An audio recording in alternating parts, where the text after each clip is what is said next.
Hi friends, welcome back to my channel. അപ്പം ഇന്ന് നമ്മളൊരു 3 ഉരുളക്കിഴങ്ങ് ഉണ്ടെങ്കിൽ അടിപൊളിയായിട്ടുള്ളൊരു സ്നാക്സ് റെഡിയാക്കി എടുക്കാം. വീട്ടിൽ കുട്ടികൾ വരുന്ന സമയത്ത് നമുക്ക് ഇതുപോലെ ഒരു സ്നാക്സ് ഉണ്ടാക്കി കൊടുക്കുകയാണെങ്കിൽ പ്ലേറ്റ് കാലിയായത് എപ്പോഴാണെന്ന് ചോദിക്കണം. അത്രയും ടേസ്റ്റി ആയിട്ടുള്ള ഒരു സ്നാക്സാണ്. അപ്പോൾ അതെങ്ങനെയാണ് ചെയ്യുന്നത് നോക്കാം. അതിനുവേണ്ടി ഞാൻ 3 ഉരുളക്കിഴങ്ങ് നന്നായിട്ട് വേവിച്ച് വെച്ചിട്ടുണ്ട്. ഉപ്പൊന്നും ഇടാതെ വേവിച്ച് വെച്ച ഉരുളക്കിഴങ്ങാണ്. നമുക്കിനി നന്നായിട്ടൊന്ന് സ്മാഷ് ചെയ്ത് കൊടുക്കാം. നല്ല സ്മൂത്തായിട്ട് അങ്ങോട്ട് ഉടച്ചെടുക്കാം.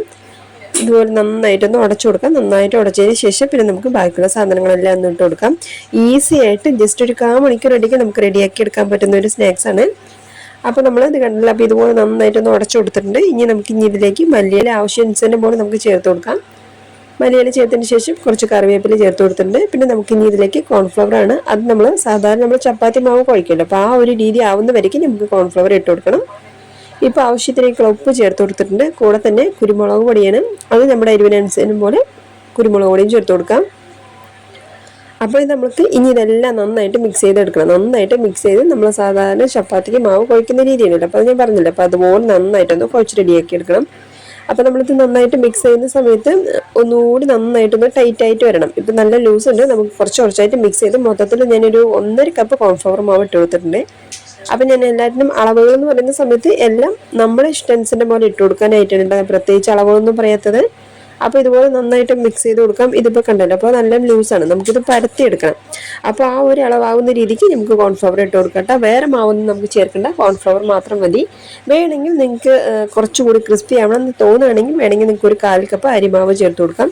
അതും നിങ്ങളുടെ ഇഷ്ടാനുസരണം പോലെ നിങ്ങൾക്ക് അങ്ങനെ ചേർക്കുകയാണെങ്കിൽ അങ്ങനെയും ചേർക്കാം. അപ്പോൾ നമ്മളിത് കണ്ടല്ലോ. അപ്പോൾ ഇതുപോലെ ആവുന്ന രീതിക്ക് നമ്മൾ കുഴച്ചെടുക്കാം. ഇതുപോലെ ആയി കുഴച്ചെടുത്തതിന് ശേഷം ഇത് നന്നായിട്ടൊന്ന് പരത്തിയെടുക്കണം. ഒരുപാട് നൈസാക്കേണ്ട. ചപ്പാത്തി, അതായത് 2 ചപ്പാത്തിയുടെ ആ ഒരു തിക്നെസ് ഉണ്ടല്ലോ, അപ്പോൾ ആ ഒരു അളവിലേക്ക് നമുക്ക് പരത്തിയെടുക്കണം കേട്ടോ. ഒരു ചപ്പാത്തി എന്ന് പറയുന്ന സമയത്ത് ഒരുപാട് നെയ്സാവും. ആ ഒരു നെയ്സാവുന്ന രീതിക്ക് നമ്മൾ പരത്തിയാലും അത് എണ്ണയിലിടുന്ന സമയത്ത് പൊട്ടും. അപ്പോൾ അതുകൊണ്ടാണ് നമ്മൾ 2 ചപ്പാത്തിയുടെ കനത്തിൽ നമുക്ക് പരത്തിയെടുക്കുക എന്ന് പറഞ്ഞത്. അപ്പോൾ നമുക്ക് ഒരു സ്ക്വയർ ഷേപ്പിലാണ് കേട്ടോ ഞാൻ എല്ലാം ഒന്ന് കട്ട് ചെയ്തെടുക്കുന്നത്. അപ്പോൾ ആദ്യം മൊത്തത്തിൽ അങ്ങോട്ടൊന്ന് പരത്തിയെടുക്കാം. എന്നിട്ട് നിങ്ങളുടെ ഇഷ്ടാനുസരണം പോലെ നിങ്ങൾക്ക് ഏത് ഷേപ്പിൽ വേണമെങ്കിലും കട്ട് ചെയ്തെടുക്കട്ടെ. അപ്പോൾ ഞാനിപ്പോൾ ഈ ഒരു രീതിക്ക് എല്ലാം ഒന്ന് കട്ട് ചെയ്ത് റെഡിയാക്കാനായിട്ടാണ് ഇങ്ങനെ ചെറുതായിട്ടൊന്ന് വരച്ചു കൊടുക്കുന്നത്. നിങ്ങൾക്ക് റൗണ്ടിലോ സ്ക്വയർ ഷേപ്പിൽ അത് ഏത് ഇഷ്ടാനുസരണം പോലെ നമുക്കത് റെഡിയാക്കി എടുക്കട്ടെ. അപ്പോൾ നമുക്ക് ഇതുപോലെ മൊത്തത്തിൽ കൂടെ പരത്തി നമ്മൾ കട്ട് ചെയ്യുന്ന സമയത്ത് കുറച്ച് ഈസി ആയിട്ടുണ്ടാവും.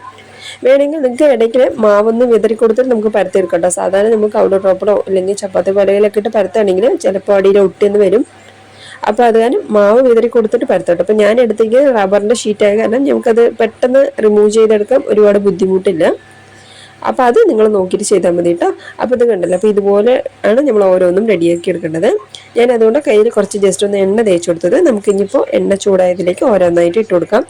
എണ്ണ ഒരുപാട് ചൂടാവേണ്ട. ഒരുപാട് ചൂടായാൽ പെട്ടെന്ന് കളർ ചേഞ്ച് ആവും. ഉള്ളിലിപ്പോൾ വേവാനായിട്ടൊന്നുമില്ല. നമുക്ക് ഓൾറെഡി നമ്മൾ വേവിച്ച ഉരുളക്കിഴങ്ങാണല്ലോ. ജസ്റ്റ് നമുക്കൊന്ന് ക്രിസ്പി ആയിട്ട് കിട്ടണം. കളറും ആ ഒരു ലിമിറ്റ് ആയിട്ടുള്ള ഒരു കളറായിട്ട് നമുക്ക് കിട്ടുന്നത് കേട്ടോ.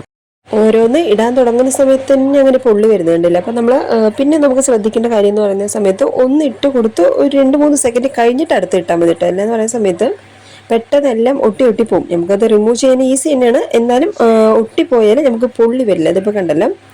അപ്പോൾ 2-3 സെക്കൻഡ് കഴിഞ്ഞ ശേഷം സെക്കൻഡുകൾക്ക് മാത്രം ഒന്ന് താമസം നമ്മൾ ഒന്ന് മാറ്റി കൊടുക്കുകയാണെങ്കിൽ ഒന്നും ഒട്ടാതെ കറക്റ്റായിട്ട് എല്ലാം പുള്ളി വരും. അപ്പോൾ അതിന് വേണ്ടിയിട്ടാണ് നമ്മൾ നന്നായിട്ട് പുള്ളി വരുമ്പോഴാണ് നല്ലൊരു ടേസ്റ്റ് ഉണ്ടാകുന്നത്. അപ്പോൾ അതുകൊണ്ട് നിങ്ങൾക്ക് ഒരു 2 സെക്കൻഡ് നമുക്കൊന്ന് ഓരോന്നിനും സമയം കൊടുത്ത് നമുക്കത് ഓരോന്ന് ഇടുന്ന സമയത്ത് ഒന്നും ഒട്ടാതെ കറക്റ്റായിട്ട് എല്ലാം പൊങ്ങി വരും. ഇതിപ്പോൾ കണ്ടല്ലോ, ഏകദേശം 2-3 ഒട്ടിയിട്ടുണ്ട്. അത് നമുക്ക് റിമൂവ് ചെയ്യാൻ ഈസിയാണ് കേട്ടോ. അത് ബുദ്ധിമുട്ടൊന്നുമില്ല.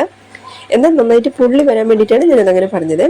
അപ്പോൾ ഇത് കണ്ടല്ലോ, ജസ്റ്റ് ഒരു 5 മിനിറ്റ് എണ്ണ ഒരുവിധം ചൂടായിട്ടുണ്ടെങ്കിൽ ജസ്റ്റ് ഒരു 5 മിനിറ്റ് ഉണ്ടെങ്കിൽ മതി.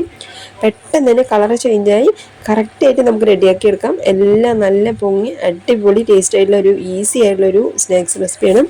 അതിപ്പോൾ സ്കൂളിൽ വിട്ട് വരുന്ന കുട്ടികൾക്ക് എന്ന് പറയുന്ന സമയത്ത് എന്തെങ്കിലും ഒരു സ്നാക്സ് വേണം അവർക്ക്. ഇപ്പോൾ നമ്മൾ സാധാരണ വേറെ എന്തെങ്കിലും വീട്ടിലുള്ള ഫുഡ് ഐറ്റംസ് നമ്മൾ കൊടുക്കുന്ന സമയത്ത് അവർ അധികം ആഗ്രഹിച്ച് കേൾക്കുന്നത് സ്നാക്സ് ഐറ്റംസ് ആണ്. അതും സ്പെഷ്യലായിട്ട് നമ്മളെ ഉരുളക്കിഴങ്ങ് കൊണ്ടുള്ള സ്നാക്സ് റെസിപ്പിയാണ് അവർ അധികം ചോദിച്ച് മേടിക്കുന്നത്. അപ്പോൾ ഇതുപോലൊരു സ്നാക്സ് അപ്പോൾ വെറൈറ്റി ആയിട്ട് ജസ്റ്റ് ഒരു 1/4 മണിക്കൂർ ഉണ്ടെങ്കിൽ അടിപൊളിയായിട്ടുള്ളൊരു സ്നാക്സ് റെഡിയാക്കാം. കുട്ടികൾക്കെന്ന് പറയുന്ന സമയത്ത് ഇതെത്ര കഴിച്ചാലും പോരാന്ന് പറയട്ടോ. കൂടെ തന്നെ ടൊമാറ്റോ സോസ് ഉണ്ടെങ്കിൽ അടിപൊളിയായിട്ട് കഴിക്കാം. അപ്പോൾ ഉറപ്പായിട്ടും ട്രൈ ചെയ്ത് നോക്കുക. വീഡിയോ കാണാൻ ഇഷ്ടമായിട്ടുണ്ടെങ്കിൽ ഒന്ന് ലൈക്ക് ചെയ്യാനും സബ്സ്ക്രൈബ് ചെയ്യാനും കൂടെ തന്നെ കമൻറ്റ് ചെയ്യാനും മറക്കല്ലേ.